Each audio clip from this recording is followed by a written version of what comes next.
My grandfather used to say that there was good and bad in all people. When you consider my fandom, it certainly seems like I took it to heart, and maybe a bit further. It's definitely something I'm trying to instill in my daughter.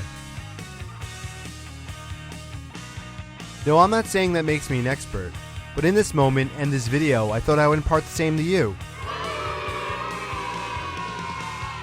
With a little game called Two Birds, One Stone. The rules are intertwined, just like good and evil. A character will be chosen. Could be a heroine, a villain, a sidekick, or a hero. Then based on past roles and acting ability, two actors will be offered up as options.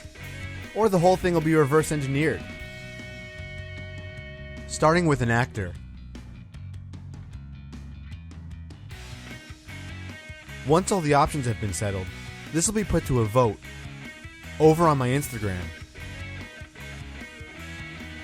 Do you understand? Good, let's go. Once upon a time, after a long drawn-out battle, the devil was covered in blood. Needless to say, things were good. For the fans, not the bad guys. Netflix had taken a character that Hollywood had gotten terribly wrong and redefined what Marvel Comics could be in live action. The performances, grounded by Charlie Cox, were remarkable. He superbly hit emotional beats of a man often betrayed by his Catholic guilt. An unassuming blind man, capable of the extraordinary. A man without fear.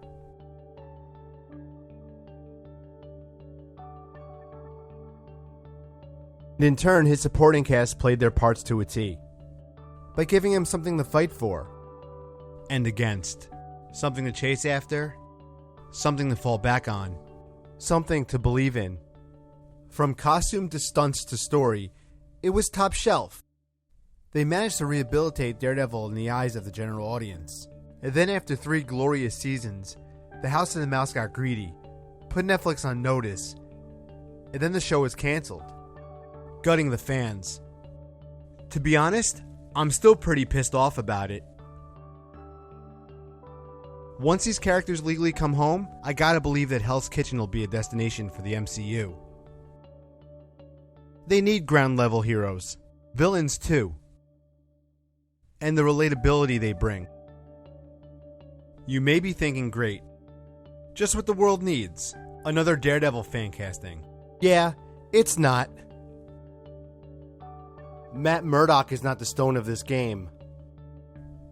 That honor belongs to Wilson Fisk, otherwise known as the Kingpin.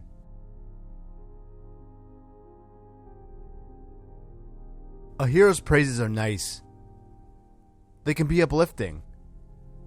They're fun to sing along to. But they can only take a story so far. There comes a time to assert the undeniable truth that a hero is only as good as their villain. That's why I chose the Kingpin to be the first stone. I figured it's the first edition. Why not make it a big one? Of all the villains in the Marvel Universe, Fisk is head and shoulders more realistic than the rest. He has been written to be the villain out of vendetta, and even love. A thirst for power without remorse. Nothing cosmic or even a tad bit outlandish.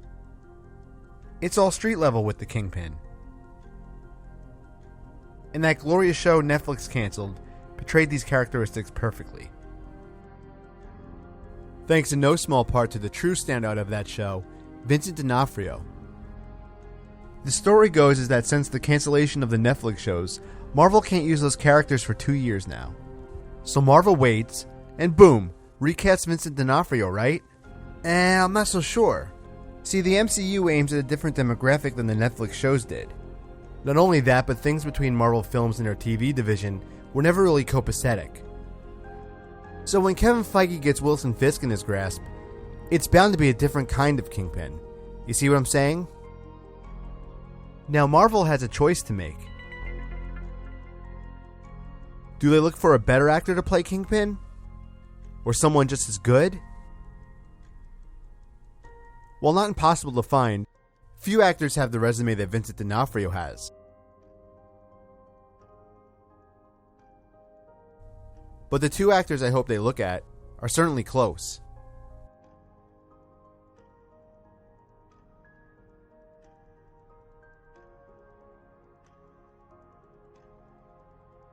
One has worked with such acclaimed directors as Doug Liman, Mel Gibson, and Todd Phillips, in a wide variety of films.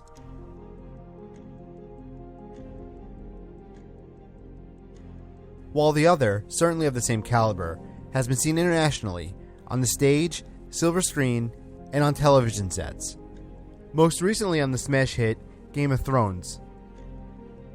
Vince Vaughn and Conleth Hill. Two wildly different actors. Different heights and builds, but both could fit within the framework of the Marvel brand. I've set the rules, given options, and put it to a vote. And the winner is Vince Vaughn. That's not to say he couldn't play a hero.